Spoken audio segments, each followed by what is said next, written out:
দীপ্ত সংবাদে আপনাদের সাথে আছি আমি ইয়াসমিন সুমনা। প্রধানমন্ত্রী তারেক রহমান আজ কক্সবাজার ও চট্টগ্রাম সফরে যাচ্ছেন। সকালে প্রধানমন্ত্রী ঢাকা থেকে হেলিকপ্টারে প্রথমে কক্সবাজারের মহেশখালী উপজেলার মাতারবাড়ি যাবেন। সেখানে গভীর সমুদ্র বন্দর, কয়লা বিদ্যুৎ প্রকল্প এবং মহেশখালী সমন্বিত উন্নয়ন কর্তৃপক্ষের কার্যক্রম পরিদর্শনের কথা রয়েছে তার। পরে বন্যায় ক্ষতিগ্রস্তদের পুনর্বাসনের লক্ষ্যে বাহারছড়া ইউনিয়নের পশ্চিম বাঁশখালী উচ্চ বিদ্যালয় ও কলেজ মাঠে আয়োজিত অনুষ্ঠানে অংশ নেবেন প্রধানমন্ত্রী। কক্সবাজার থেকে চট্টগ্রাম যাবেন তারেক রহমান, সেখানেও তিনি বিভিন্ন কর্মসূচিতে অংশ নেবেন।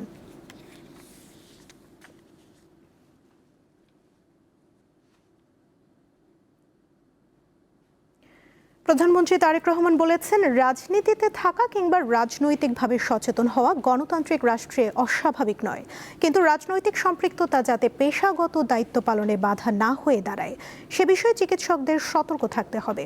গতকাল ড্যাবের প্রতিষ্ঠা বার্ষিকীর অনুষ্ঠানে কথা বলেন তিনি।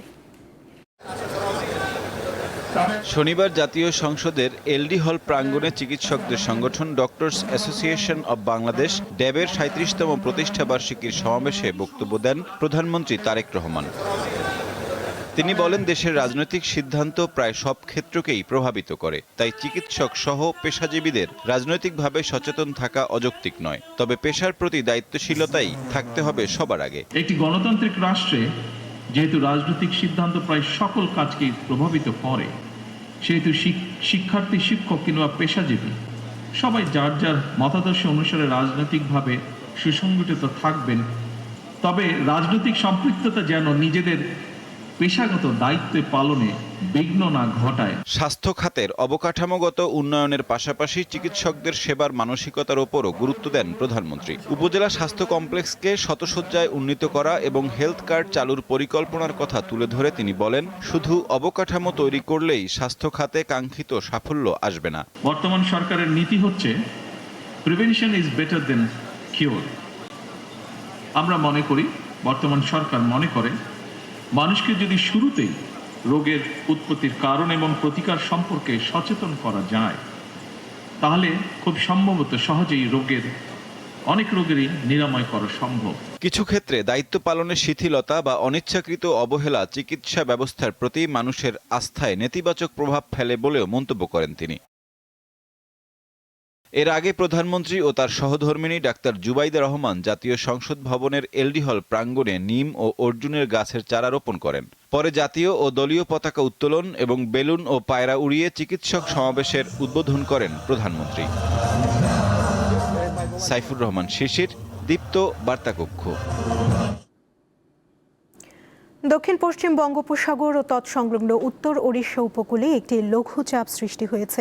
এর প্রভাবে বাংলাদেশের বিভিন্ন বিভাগে দমকা হাওয়া সহ হালকা থেকে মাঝারি ধরনের বৃষ্টি হতে পারে। কোথাও কোথাও মাঝারি থেকে ভারী বর্ষণও হতে পারে বলে পূর্বাভাস দিয়েছে আবহাওয়া অধিদপ্তর।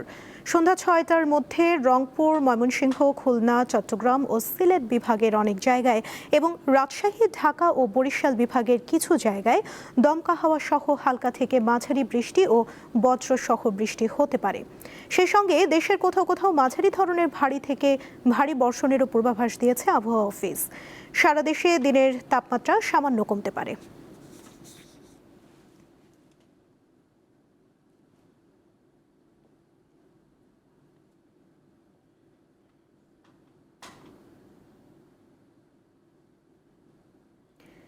নারায়ণগঞ্জে শীতলক্ষ্যা নদীর দুই তীরে ওয়াকওয়ে নির্মাণ করা হলেও এর রক্ষণাবেক্ষণে নজর নেই কর্তৃপক্ষের। নানাভাবে ক্ষতিগ্রস্ত হচ্ছে ওয়াকওয়ের রেলিং, নদী তীর ঘেঁষে নিয়মিত ফেলা হচ্ছে বর্জ্য। নদী রক্ষায় সৌন্দর্য বর্ধন ও ওয়াকওয়ে নির্মাণ করা হলেও সেখানে ফেলা হয় ময়লা। ওয়াকওয়ে রেলিংয়ে বাঁধা হচ্ছে জাহাজের রশি, এতে অনেক স্থানে ভেঙে গেছে রেলিং। এমন দৃশ্য নারায়ণগঞ্জ শহরের ৫ নম্বর ঘাট থেকে নিতাইগঞ্জ খালঘাট পর্যন্ত। প্রায় ৩.৫ কিলোমিটার ওয়াকওয়ে নির্মাণের পর স্বস্তি ফেরে সচেতন মহলে, তবে সেই ওয়াকওয়ে এখন হয়ে উঠেছে অসুন্দরের প্রতীক।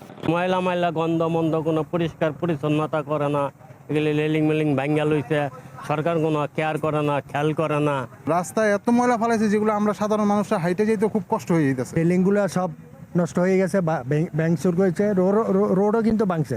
এটা যাতে আর কেউ না ফেলে বা তাদেরকে এমন একটা ভয় দেখাতে হবে যাতে শাস্তির ব্যবস্থা করতে হবে যাতে এখানে আর ময়লা না ফেলে। প্রকাশ্যে বর্জ্য ফেলা হলেও তার রোধে কর্তৃপক্ষের কোনো উদ্যোগ নেই। তবে বিআইডব্লিউটিএ কর্তৃপক্ষ জানিয়েছে অকওয়ে সংরক্ষণে কাজ শুরু হয়েছে। আমি যদি শীতলক্ষা দিকে দেখি তাহলে নোংরা একটা দুর্গন্ধ শীতলক্ষা, আর ওয়াকওয়েতে এমন অবস্থা হয়েছে যেটা ধ্বংসস্তূপ হয়ে গেছে। প্রশাসন একেবারে নির্লিপ্ত, প্রশাসনের কোনো রকম প্রশাসন যেটাকে ঠিকঠাক রাখবে বা যারা ময়লা ফেলছে তাদের বিরুদ্ধে ব্যবস্থা নেবে, আইনগত ব্যবস্থা নেবে, সেই ধরনের কোনো ব্যবস্থা এখানে নাই। আমাদের যে ওয়াকওয়ে যে নির্মাণ করেছে এই ওয়াকওয়ে কিন্তু একটা ব্যবস্থাপনা আমাদের অলরেডি আমাদের হেড অফিস কাজ করছে, কীভাবে ওয়াকওয়ে সংরক্ষণ করা যায়, কীভাবে ওয়াকওয়ে যাতে ক্ষতিগ্রস্ত না হয় সেই ধরনের একটা আমাদের নীতিমালা অলরেডি প্রণয়ন করা হচ্ছে। খুব শীঘ্রই আমরা এই নীতিমালা প্রণয়ন হলে সেই অনুযায়ী আমরা ব্যবস্থা নিব। 2009 সালে শীতলক্ষা সহ রাজধানীর আশেপাশে 4 নদী রক্ষায় নির্দেশ দেয় হাইকোর্ট। 2014 সালে শীতলক্ষার 2 তীরে নির্মাণ করা হয় ওয়াকওয়ে। কাউসার আহমেদ, দীপ্ত, বার্তাকক্ষ। পটুয়াখালীর দুমকি উপজেলার লেবুখালী ভাড়ানী খালের ওপর নির্মিত আয়রন সেতুটি 5 বছর ধরে বিধ্বস্ত অবস্থায় পড়ে আছে। 2021 সালের জানুয়ারিতে এটি ভেঙে যাওয়ার পর থেকে লেবুখালী, আঙ্গারিয়া ও পাঙ্গাশিয়া ইউনিয়নের মানুষ প্রতিদিন ঝুঁকি নিয়ে খেয়া নৌকায় খাল পারাপার হতে বাধ্য হচ্ছেন। 2009 সালে পটুয়াখালীর দুমকি উপজেলার লেবুখালী হাবিবুল্লাহ মাধ্যমিক বিদ্যালয় সংলগ্ন এই ভাড়ানী খালের উপর একটি আয়রন ব্রিজ নির্মাণ করে এলজিইডি। এ উপজেলার লেবুখালী, আঙ্গারিয়া এবং পাঙ্গাশিয়া এই 3 ইউনিয়নের প্রায় 40,000 মানুষের যাতায়াতের একমাত্র মাধ্যম ছিল এই সেতুটি। তবে 2019 সালে একটি কার্গোর ধাক্কায় এই সেতুটি অনেকটা ক্ষতিগ্রস্ত হয়। এর কিছুদিনের মধ্যেই সেতুটি মেরামত করলে পুনর্নির্মাণ করা হলেও 2021 সালে ফের বালু ভর্তি একটি কার্গোর ধাক্কায় সেতুটির একাংশ বিধ্বস্ত হয়ে নদীতে পড়ে যায়। পরে যাতায়াতের সুবিধার্থে এই এলাকার সাধারণ মানুষ এই খালের উপর একটি খেয়া নৌকা চালু করে। তবে নদীটিতে প্রচণ্ড স্রোত রয়েছে, এতে বিদ্যালয় যাওয়া আসা করতে এবং এখানকার কৃষক সহ যে গর্ভবতী নারী রয়েছে তারা কিন্তু অনেকটা আতঙ্কে এই খালটি পারাপার করে।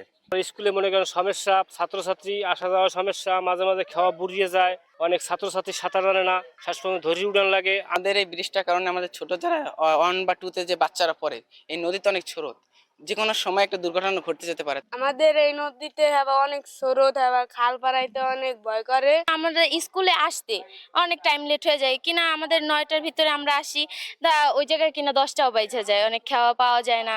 এই ব্রিজটা না থাকার কারণে এই দুই পারের মানুষের কৃষিকাজের অনেক ক্ষতি হয়। এই ব্রিজটার দরকার, এখানে স্কুল আছে, ছাত্রছাত্রী আসার অনেকই কষ্ট হয়েছে আছে। সাধারণ মানুষের ভোগান্তি লাঘবে অচিরেই এ খালের উপর নির্মাণ হবে একটি আয়রন সেতু, এমন প্রত্যাশা সকলের। পটুয়াখালীর দুমকি থেকে মোহাম্মদ ইমরান, দীপ্ত সংবাদ। রাজধানীর উত্তরার 13 নম্বর সেক্টরে আধুনিক ও ইসলামী শিক্ষার সমন্বয়ে যাত্রা শুরু করেছে আল ইমান ইন্টারন্যাশনাল স্কুল। শনিবার এক অনুষ্ঠানের মাধ্যমে প্রতিষ্ঠানটির প্রথম ক্যাম্পাসের উদ্বোধন করা হয়। এতে প্রধান অতিথি ছিলেন ব্রুনাইয়ের হাই কমিশনার হাজি হারিস বিন ওসমান। এ সময় আল ইমান ইন্টারন্যাশনাল স্কুলের প্রতিষ্ঠাতা মেজবা উদ্দিন খান বলেন, আধুনিক শিক্ষার পাশাপাশি ইসলামী শিক্ষা, মূল্যবোধ ও নৈতিকতার সমন্বিত চর্চার লক্ষ্যে স্কুলটি চালু করা হয়েছে। দীর্ঘ গবেষণার মাধ্যমে পাঠ্যক্রম তৈরি করা হয়েছে বলে জানান তিনি। অনুষ্ঠানে বিভিন্ন শ্রেণী পেশার মানুষ উপস্থিত ছিলেন।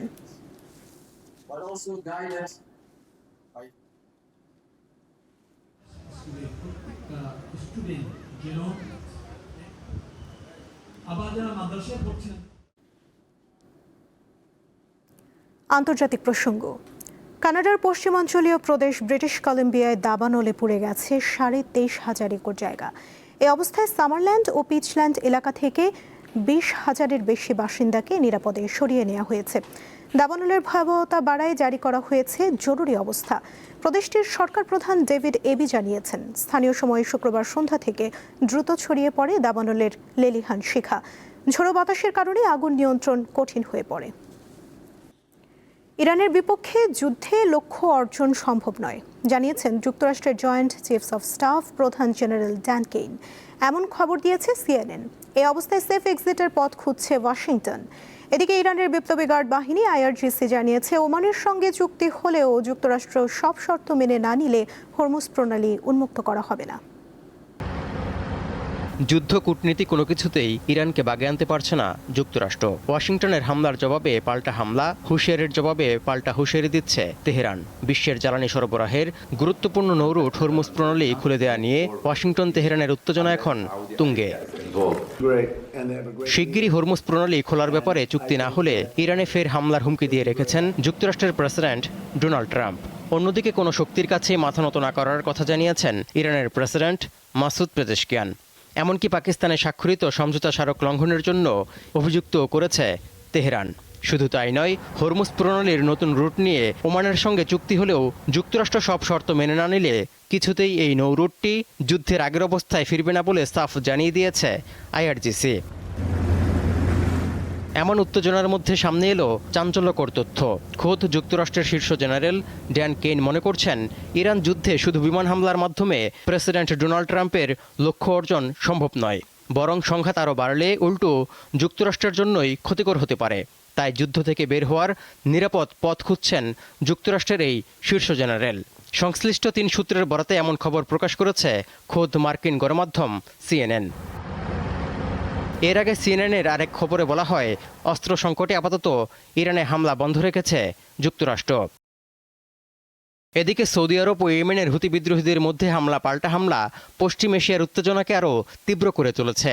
এমন উত্তপ্ত পরিস্থিতির মধ্যে শুক্রবার তুরস্ক, পাকিস্তান ও সৌদি আরবের মধ্যে হওয়া মক্কা প্রতিরক্ষা চুক্তি নতুন করে আলোচনা সমালোচনার জন্ম দিয়েছে। তৌহিদুর রহমান, দীপ্ত, বার্তাকক্ষ। এই ছিল এখনকার মতো। পরবর্তী সংবাদ বেলা 12টায় দেখার আমন্ত্রণ রইল। এছাড়া আরও তথ্য পেতে যুক্ত থাকুন দীপ্ত ডিজিটাল প্ল্যাটফর্মের সাথে। ধন্যবাদ সবাইকে।